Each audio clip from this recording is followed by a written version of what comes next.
ஆனால் அந்நியாரமே வந்து எம்ஜிஆர் வந்து கட்சியை விட்டு இந்த மாதிரி கணக்கு கேட்டு புரட்சி பண்ணி வெளியேறும் போதே கலைஞர் வந்து சொன்னார், இல்லை இது சதியினால் போகிறாரு, அதனால் அதிமுக ஆரம்பிச்சபோது அதுக்கு ஒட்டு காங்கிரஸ்னே பேர் வச்சார். கொஞ்ச நாளில் காங்கிரஸ் சேர்ந்துருவான்னு இவர் நினைச்சார். ஈவிகே சம்பத் சேர்ந்தார், அது மாதிரி இவரும் சேர்ந்துருவார். தமிழ் தேசிய கட்சி ஆரம்பித்தார் ஈவிகே சம்பத், திமுக இருந்து விலகி. அதுக்கப்புறம் கொஞ்ச நாள் கழிச்சு தமிழ் தேசிய கட்சி வந்து காங்கிரஸ் கூட சேர்த்துட்டார். பின்னாளில் வந்து அவர் தமிழ்நாடு காங்கிரஸ் கமிட்டி தலைவராக கூட இருந்தார். ஆனால் எம்ஜிஆர் அந்த கணக்கு வந்து கலைஞருடைய கணக்கு வந்து தவறாக போயிடுச்சு. ஏன்னா எம்ஜிஆருக்கு வந்து ஆலோசனை சொல்வதற்கு என்று இருந்தார்கள் பல பேர். அவங்க வந்து சொன்னாங்க, நீங்கள் காங்கிரஸில் சேர்ந்தீங்கன்னா கடலில் கரைச்ச பெருங்காயமாக போயிடுவீங்க, அடுத்து காங்கிரஸ் முதலமைச்சரை நாங்கள் ஒரு முதலமைச்சரை நீக்கி விட்டு இன்னொரு முதலமைச்சரை போடுவோம்னு சொல்லி உங்களை நீக்கினா கூட உங்களால் எதுவும் சொல்ல முடியாது அப்படின்னு சொன்னதுனால அவர் வந்து தன் கட்சியை வந்து சுயமான கட்சியாக வச்சுக்கிட்டார். ஆனால் அப்படி கட்சியை வைத்துக்கொண்ட திரு எம்ஜிஆர் தொடர்ந்து சென்ட்ரல் கவர்மெண்ட்டில் இருக்க பார்ட்டியோட ரொம்ப நெருங்கின தொடர்பு இருக்கணும்னு சொல்லி பார்த்துக்கிட்டார்.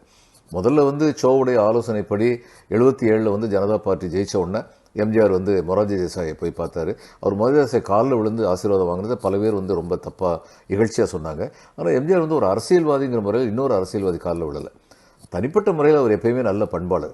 எம்கே ராதாவுடைய அப்பா கன்சாமி முதலியார் தான் இவருக்கு முதல்ல வந்து நடிக்கிறதுக்கு வாய்ப்பு கொடுத்தவர்.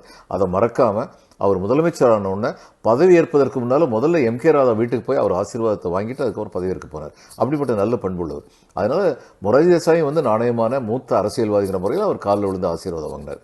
வேறு அர்த்தம் அது கற்பிக்கிறது வந்து நியாயம் கிடையாது. ஆனால் காங்கிரஸை விட்டு விலகினார். தஞ்சாவூரில் வந்து போட்டியிடுவதற்கு மிஸ்ஸஸ் காந்திக்கு முதல்ல ஆதரவு தெரிவிச்சுக்கிட்டு இருந்தவர், இல்லை சட்ட ஒழுங்கு பிரச்சனை நேரிடலாம் அப்படின்னு சொல்லி ஜகாவாங்கிட்டார்.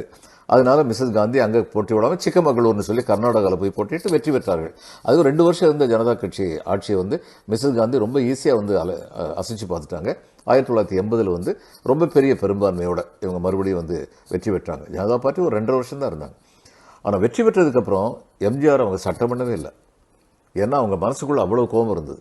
ஆனால் அது எம்ஜிஆருடைய சாமர்த்தியம். நான் செய்த தவறுக்கு பிராயச்சித்தம் எப்படியெல்லாம் தேடினார்னா, திருப்பத்தூர் நினைக்கிறேன், அங்கே ஒரு அசம்பிளி பை எலெக்ஷன் ஒன்று நடந்தது. அதில் காங்கிரஸ் கேண்டிடேட் இருந்தார். காங்கிரஸே கேட்காம எம்ஜிஆரே அங்கே போய் பிரச்சாரம் பண்ணார், காங்கிரஸுக்காக வேண்டி பிரச்சாரம் பண்ணார். இப்படியெல்லாம் பல செயல்கள் செய்து மிஸ்ஸஸ் காந்தியுடைய நல்லுறவை மறுபடியும் ஏற்படுத்தி கொண்டார். ஆனால் அதுக்கப்புறம் அவர் ரொம்ப விசுவாசமாக இருந்தார் காங்கிரஸ் கவர்மெண்ட். எம்ஜிஆருக்கு ஒரு கால்குலேஷன் கரெக்டாக இருந்தது. நம்ம வந்து மத்தியில் ஆளுநர் கட்சியோடு நல்ல உறவோடு இருந்தோம்னா, இன்றைக்கி இந்த இடியெல்லாம் வருது, அன்றைக்கி இன்கம் டேக்ஸும் சிபிஐ மட்டும்தான் இருந்தது. இடியெல்லாம் அந்நேரம் இந்த மாதிரியான அதிகாரத்தோடு இல்லை. ஆனால் இந்த இன்கம் டேக்ஸ் பிரச்சனை, சிபிஐ பிரச்சனை எதுவுமே வராது மத்தியில் ஆளுகிற கட்சியோடு நம்ம நல்ல உறவோடு இருந்தால்.